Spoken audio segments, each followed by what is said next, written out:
Саламатсыздарбы? Эфирде парламент программасы. Бүгүнкү берүүбүздө жогорку кеңештин ишмердүүлүгүнө кеңири токтолуп, сунушталып жаткан жана кабыл алынган мыйзамдардын мазмуну тууралуу кеңири маалымат беребиз. Ошондой эле эл өкүлдөрү аткарган иштери, алар көтөргөн демилгелерди баяндайбыз. Жогорку окуу жайларда окутуу программасын кыргыз тилинде жүргүзүү сунушталууда. Ата-эненин өзүнүн башы жетпей калат ушу баласына кыргызча үйрөтөм деген ошол методика мененчи. Жаңы министрге жогорку кеңештин төрагасы катуу эскертүү берди. Бул акылдуулук эмес да. Тескерисинче акылсыздык болуп атпайбы? Той аштардагы ысырапкорчулукка тыюу салынат. Мыйзамга баш ийбегендер 300 000 сом айыпка жыгылат. Мыйзамды кимдер бузат билесиңерби? Карапайым эч мыйзамды сыйлайт. Мыйзамды байлар, атка минерлер. Жогорку кеңеш санариптик өнүктүрүү министри кызматына Азамат Жамангуловду дайындоого макулдук берүү маселесин карады. Жыйында депутаттар кагаз иштерин, электрондук кызмат көрсөтүүлөрдү жакшыртуу, мамлекеттик тиркемелерди иштеп чыгуу багытындагы суроолорду беришти. Министрдин кызматына талапкер Азамат Жамангулов буга чейин банк тармагында жана Альфа Телеком жабык акционердик коомунда эмгектенген. Уюлдук байланыштарды чыңдоочу колдонмо тиркемелерди иштеп чыккан. 2023 жылы Альфа Телеком жабык акционер коомунда санариптик маркетинг бөлүмүнүн башчысы болуп иштеген. 2023 жылдан 2025 жылга чейин Кыргыз Мобайл компания жабык акционер коомунда башкы директор болуп кызмат өтөгөн. Суроо жооп учурунда депутат санариптештирүү жаатында өлкөдө бир топ көйгөй бар экенин белгилеп, талапкердин алдыдагы иш пландарын сурады. Попросил бы вас взаимодействовать с гражданами, они вам подскажут, где есть проблемы в получении государственных услуг. Они вам сами подскажут, где есть проблемы. Большая просьба, будьте открытыми, создайте какой-нибудь, я не знаю, WhatsApp или Telegram откройте, чтобы туда люди могли к вам обращаться напрямую. Заман талабына жараша мамлекеттик органдардагы бирдиктүү маалыматтык системаны колдонуу жана ишке ашырууда кемчиликтерин жоюу талабы курч. Кагаз иштерин кыскартуу менен бардыгын электрондоштуруу зарыл. Пособие алгандарды бүт ушул электрондук документке өткөрсөк.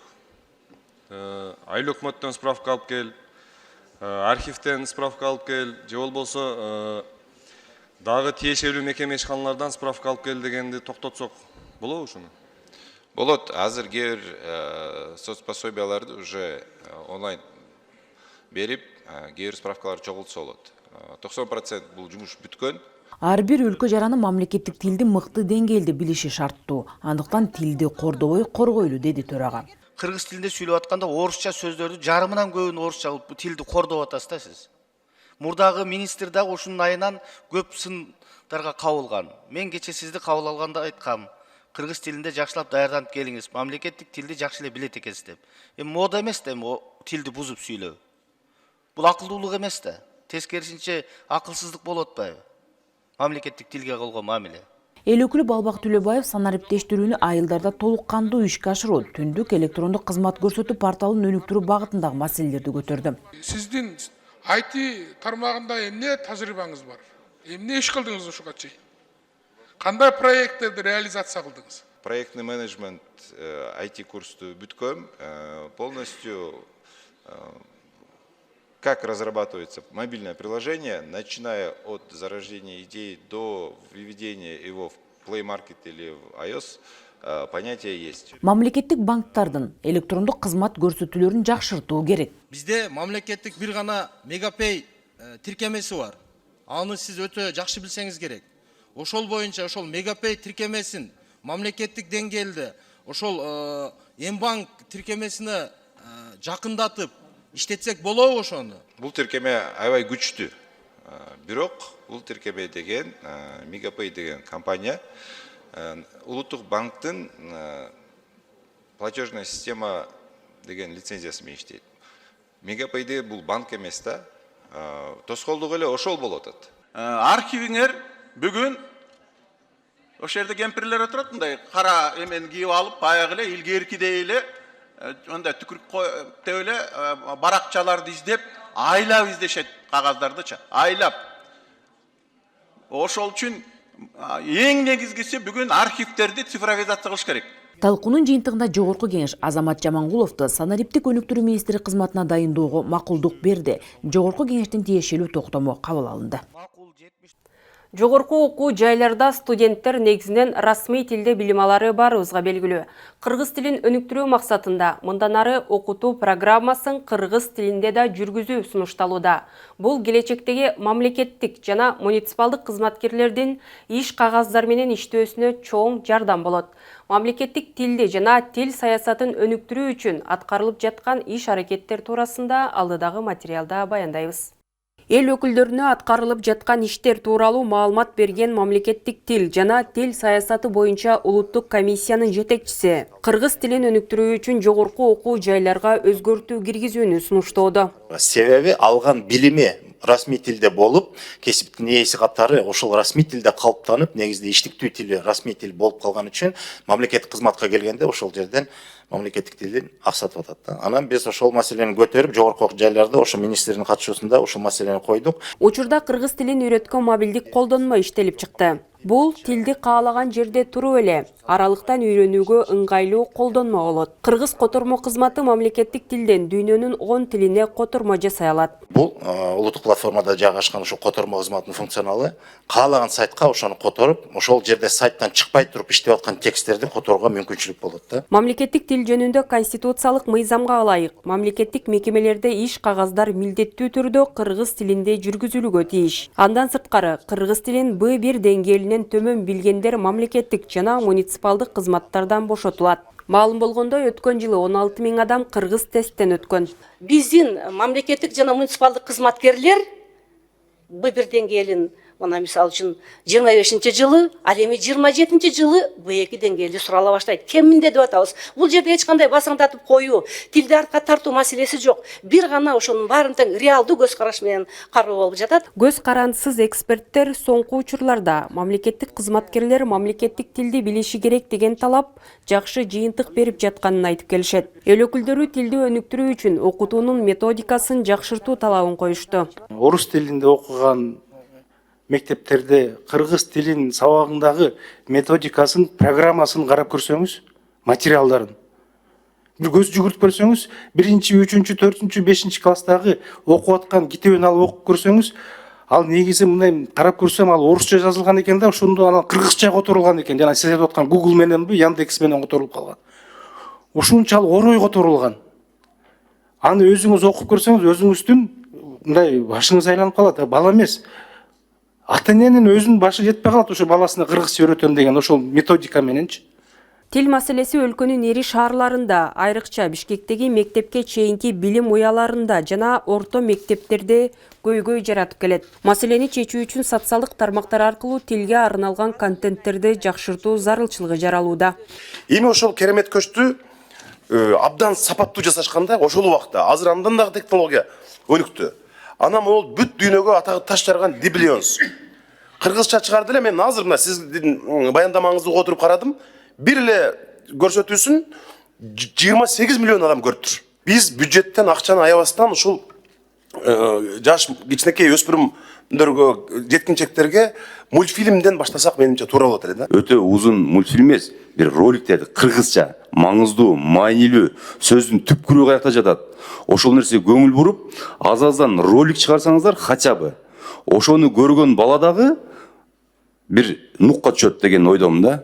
Дагы бир кейиштүү жагдай мамлекеттик тил тейлөө тилине айлана албай жатат. Биз эне тилибизде ушул кафелерден, магазиндерден, ошол жерде иштеп жаткан адамдар дагы ушу эне тилибизде кабыл алса деген кандай бир иш алып барып атасыздар. Эң эле болгон чарабыз ушундай жарандардан кайрылуулар болгондо ошол мекемелерге расмий кайрылып, биз кат жүзүндө дагы барып да кезигип да сүйлөшүп, ушундай маселе бар, мыйзам бар, аткарылышын суранабыз. Алар жок дебейт. Көбү мыйзамды да билишпейт, чындап келгенде, көптөрү. Ошол эле ишкерлер дагы. Бирок түшүндүрсө, туура эле көңүлгө алып атат. Жыйынтыгында президентке караштуу мамлекеттик тил жана тил саясаты боюнча улуттук комиссиянын маалыматы эске алынды. Кыргыз фармация мамлекеттик ишканасы өлкөнү толук дары-дармек менен камсыздай албай жатат. Дары-дармек маселеси дагы деле курч. Бул маселени көтөргөн жогорку кеңештин төрагасы Нурланбек Тургунбек уулу учурда керектүү дарылардын баасы кескин өсүп жатканын айтып, атаандаштыкты күчөтүү зарылдыгын белгиледи. Бул жакшы ниет, жакшы максат менен түзүлгөн ишкана өзүнүн ишмердигин толук кандуу жүргүзүп атат, бирок анткени менен монополист катары аталган компания бардык биздин жарандардын керектөөсүн камсыз кылууда бир топ кыйынчылыктарга туштугуп атат. Натыйжада турмуштагы эң зарыл болгон керектүү дары дармектердин баасы кескин өсүп кетти. Кылмыш жасоого шектелип жана айыпталып кармалган адамдарды камакта кармоо тартиби жана шарттары жөнүндө мыйзамдын долбоору биринчи окууда жактырылды. Мыйзам долбоорунда шектүү же айыпталуучу каза болгондо же катуу ооруганда милдеттүү түрдө кабарланууга тийиш болгон адамдардын чөйрөсү кеңейтилүүдө. Талкууда депутаттар убактылуу кармоочу жайлардагы жарандардын укугу, ден соолугу, аларга карата жасалган ырайымсыз мамиле боюнча өз пикирлерин билдиришти. Бул мыйзам долбоору убактылуу жайларда кармалган кылмышка шектүүлөрдүн саламаттыгына кам көрүү менен алардын укуктарын коргоого багытталган. Негизги максаты шектүү же айыпталуучу катуу ооруп калганда же каза болгондо бул чөйрөдөгү бул тууралуу кабарланууга тийиш болгон адамдардын чөйрөсүн кеңейтүү болуп саналат. Ошондой эле кылмыш жаза процессуалдык кодекстин 100 беренесине ылайык келтирүү, кармалган жаранды кармоо жайынын жетекчиси тарабынан бошотууда ага маалым кат берилип, анда ким тарабынан кармалгандыгы, кармоонун негизи, орду жана убактысын көрсөтүү мыйзам долбоорунда сунушталууда. Эки бөйрөгү эки күндө бир гемодиализ алып атат да, ушул баланын тагдыры кандай болот? Эгерде жана бизде электрондук браслеттер чыгып калды, балким ушундай бир жеңилдиктер барбы, жокпу? Бизде министрлик кабинет тарабынан бекитилген тизме бар. Катуу ооругалардын тизмеси, оорулардын тизмеси. Ошол качан ошол соттолгон адам, ошол оорудукка чалдыкса, ошонун ооруну күчөтүлсө, ошондо гана аны бошотулушу мүмкүн. Эл өкүлү соттолгондорду жумушка тартуу, түзөтүү колониялардын ичинде жаңы ишканаларды ачып, ал жактагыларды жумуш менен камсыз кылууну эп көрүүдө. Сөзсүз түрдө ушу ишканаларды ачыш керек да, ушу түзөтүү мекемелеринин ичиндечи. Ошол сиз айткан туура айттыңыз, кирпич завод, таш завод, мына таш өзүбүздөн канча таштар өндүрүлөт, экспортко кетип атат. Бүгүнкү күндө кыргыз мамлекетинин ичинде өзүбүздө жумушчу тартыш болуп атат. Мына ушуларды жумушчу катары колдонуп, эмгек акысын төлөп берсе, буларга деле жакшы болмок да. Депутат Камила Талиева мыйзам долбоорундагы айыпталуучуларды жумушка тартуу беренесине көңүл буруп, мындан тышкары 70 күн ачкачылык жарыялаган өлкө жараны тагыраагы шектүүнүн учурдагы абалына кызыкты. Ден соолугуна кам көрүү жагы деп атасыңар да мыйзамда. Ооба, сөзсүз. Бирок ал баланын азыр эсоопта жыгылыптыр. Эми ал кылмышкер эмес да, азырынча шектүү ал, туурабы? Айыпталуучу. Айыпталуучу да эми, шектүү айыпталуучу. Ага ким жооп берет? Эгер Кудай бетин ары кылсын, эми жаш организм чыдайт деген менен 70 күн ачкачылык кармайт деген бул эмне деген? Буга ким жооп берет? Эми каледирак мындай суроо жооп берген, эми анын ден соолугун жалпы эле анын гана эмес, башка айыпталуучулардын ошо тергөө изоттордо же соттогон биздин медициналык кызматкерлердин көзөмөлдө болуш керек. Ал иштер жүргүзүлүп атат. Андан тышкары эми өзүнүн эркикен аны менен да түшүндүрүү иштери жүргүзүп атышат. Убактылуу кармоочу жайларда кармалган жарандар, териштирүү, тергөө иштери бүткүчө тамеки тарткандар менен чылым чекпегендер чогуу жайгаштырылууда. Аларды бөлүштүрүү, деги эле жашоо шарттары боюнча депутат суроолорду узатты. Когда их сажают, кто не курит, допустим, их сажают с курящими. И им приходится этим всем дышать. Вот как им быть? Что касается курящих, не курящих, да, мы тоже стараемся, чтобы этот момент учитывать. Но не всегда получается. Вы сами понимаете, что и переполнилась, и устаревшая инфраструктура. С этим вопросом, да, мы стараемся это тоже учитывать, потому что, чтобы не доставлять неудобства. Депутаттын пикиринде тергөөчүлөр сурак суроо, тергөө иштерин өтө көп убакытка созууда. Мыйзам чегинде бардык нормалар сакталышы керек. Лица, содержащие под стражей, почему расследуется очень долго? Где прокурорский надзор? Почему эти дела не на контроле? Вот, например, опять же, громкое дело последнее именно по молодому политику Султанбекову. Он говорит, более 2 месяцев содержится, ни одно следственное действие не проведено. Такое сплошь и рядом происходит в последнее время. Эл өкүлү убактылуу кармоочу жайлардагы зордук, зомбулук, мыкаачылыкка жол берген кызматкер жетекчилерге жазаларды күчөтүү менен чараларды колдонуу керектигин талап кылды. Мен ошол 2 саат, 3 сааттык интервьюну эринбей барын көрүп чыктым.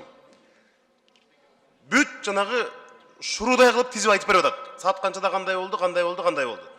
Эми ошону эмне үчүн чоң реакция боло элек дагы эле. Мен мына ички иштер министрлигине кайрылсам, алар айтты, прокуратурада дейт. Бизде аялдарга мындай мамиле болбош керек да, ал кылмышы далилдене элек болсо, убактылуу кармоочу жайда болсо. Анан биздин Кыргызстанда, ИВСте, түрмөлөрдө ушундай бир мындай, кандай десем мындай, өтө зордук, зомбулук, мыккачылык, мына ушундай көрүнүштөрдүн болуп турганы туура эмес да бул. Кылмышкер болгон күндө дагы биздин жарандарыбызга жаза аткаруу кызматында, абак жайларда мындай мамиле болбошу керек да.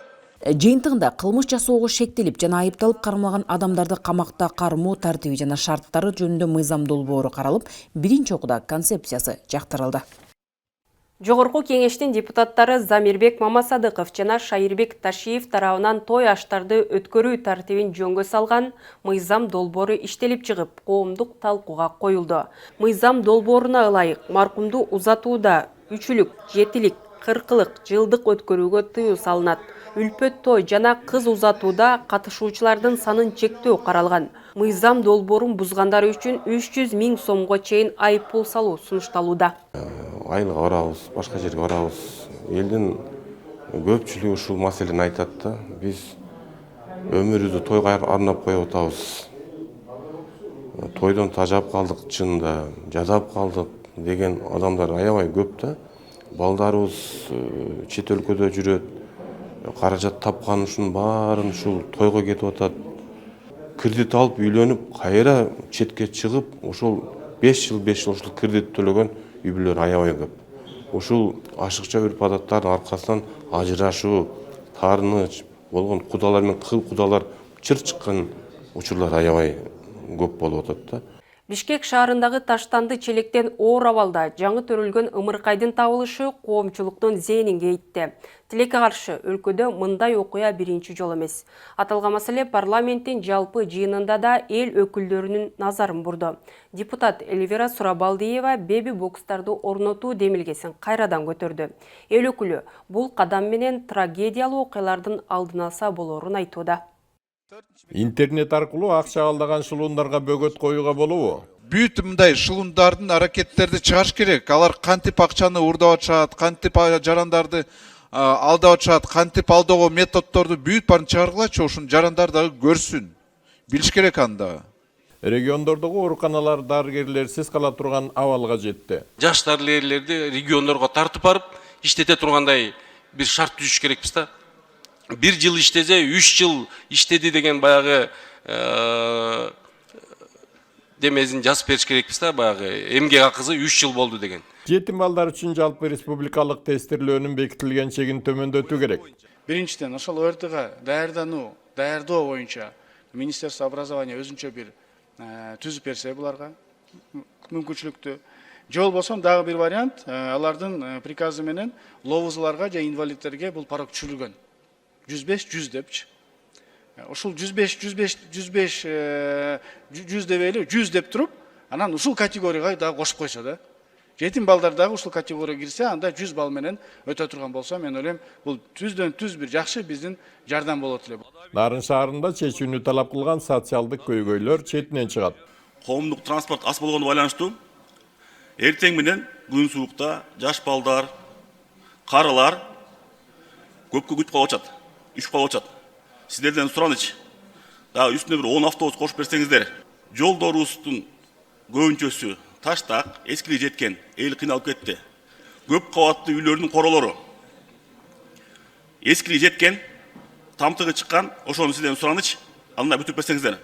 Керектүү дары-дармектер эми Ички иштер министрлиги аркылуу таратыла турган болуп калыптыр. Бизди болсо МВДге чалыңыз деп атат. Эмне үчүн десем, бүгүнкү күндө Кыргызстанда ушул дарылардын потребностьтары кандай болуп атат, кайсы ооруга кандай дарылар керек, канча өлчөмдө керек, ошонун бардыгын алып барган бир орган жок. Анан аягында МВДге чалыңыз деп айтканда жаман оозуң ачылат да. Эмне үчүн?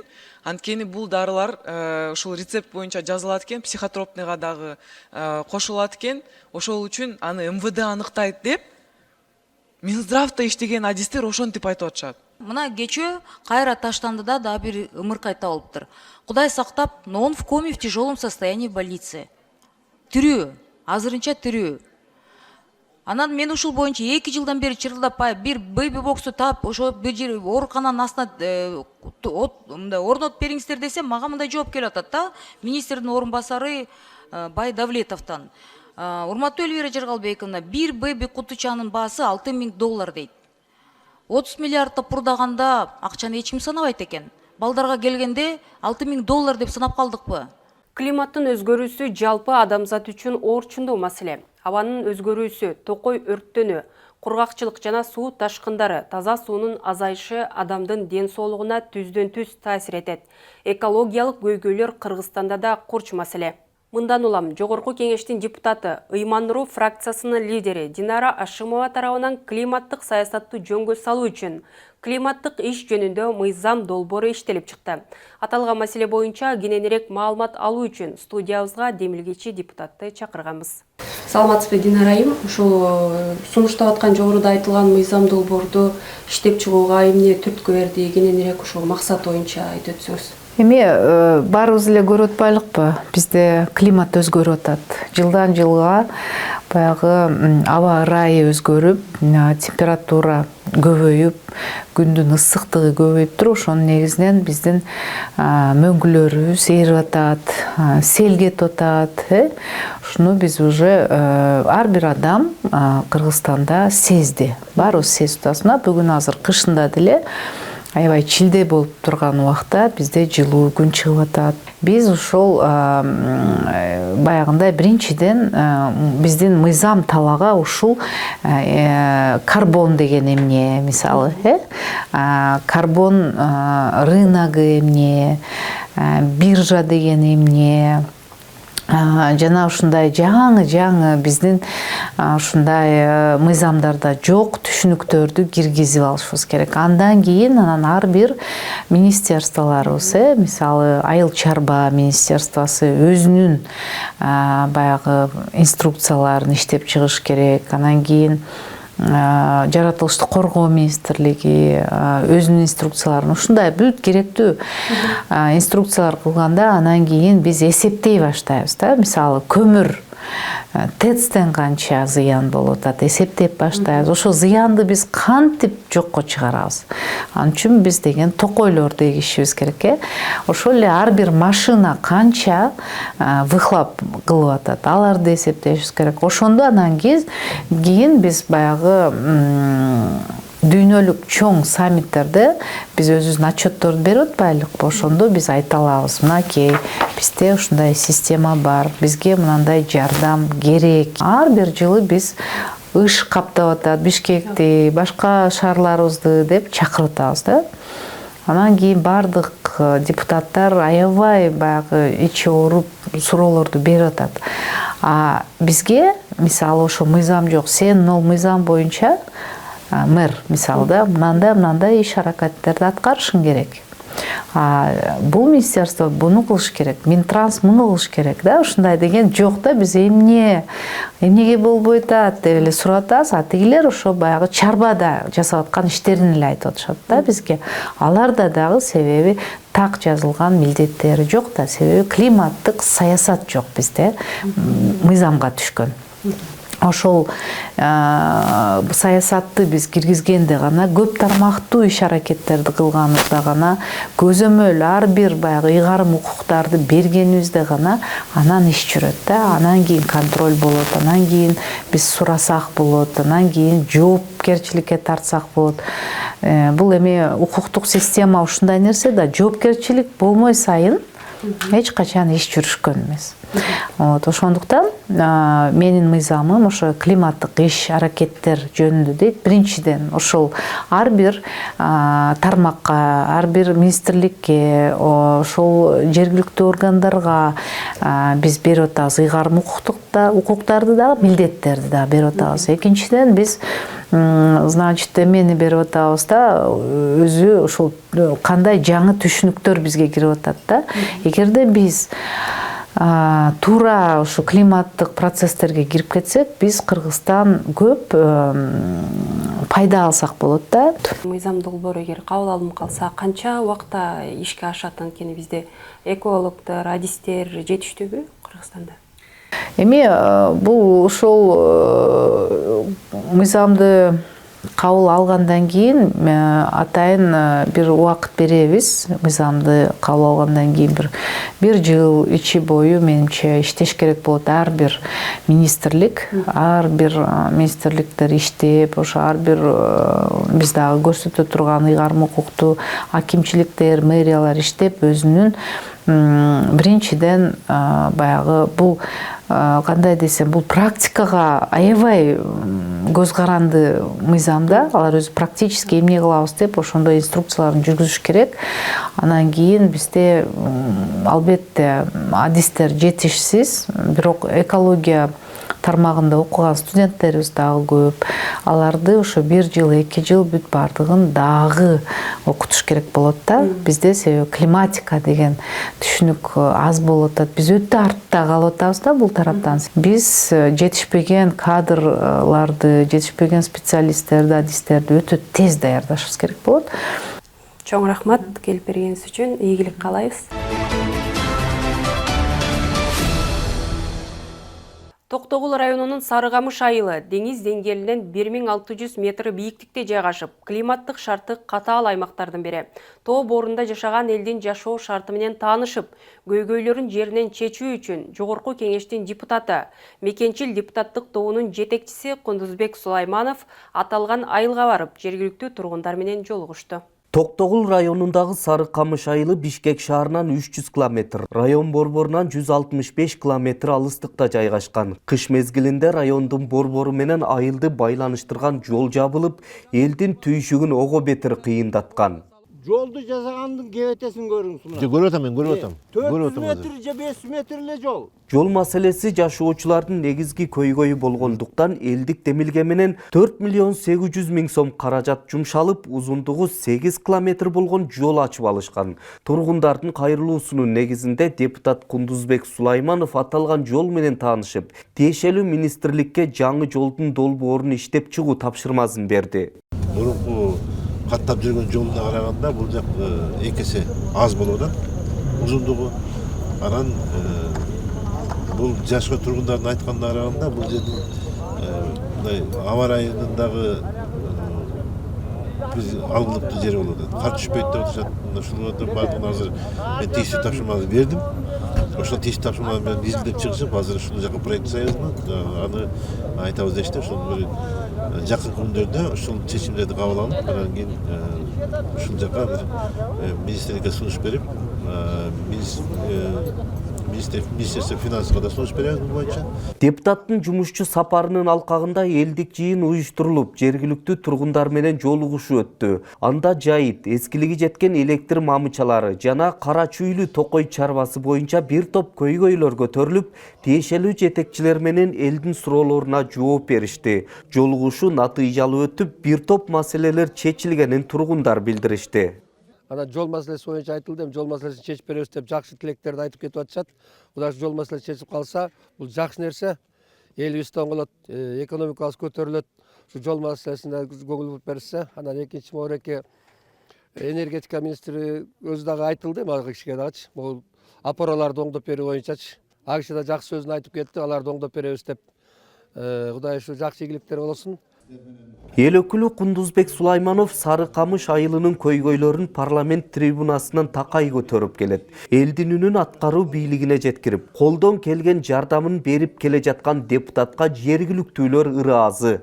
Анан бизге эми кошалип ушу кыштын күнү суугуна карабай бизге келип элибиз менен жолугуп, өзүнүн ой пикирин айтып кетти. Ал депутатыбызга биз ыраазыбыз.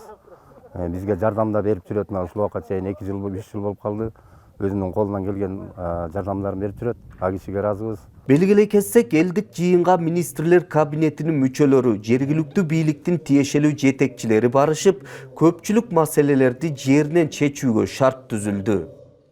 Парламент берүүбүздүн бүгүнкү чыгарылышы мына ушундай маанилүү маалыматтар менен соңуна чыкты. Ушул жана башка жаңылыктар менен кененирээк Кеңеш KG сайтынан таанышсаңыз болот. Сиздер менен мен Тазагүл Эмилбекова болдум. Кийинки эфирден жолугушканча аман болуңуздар.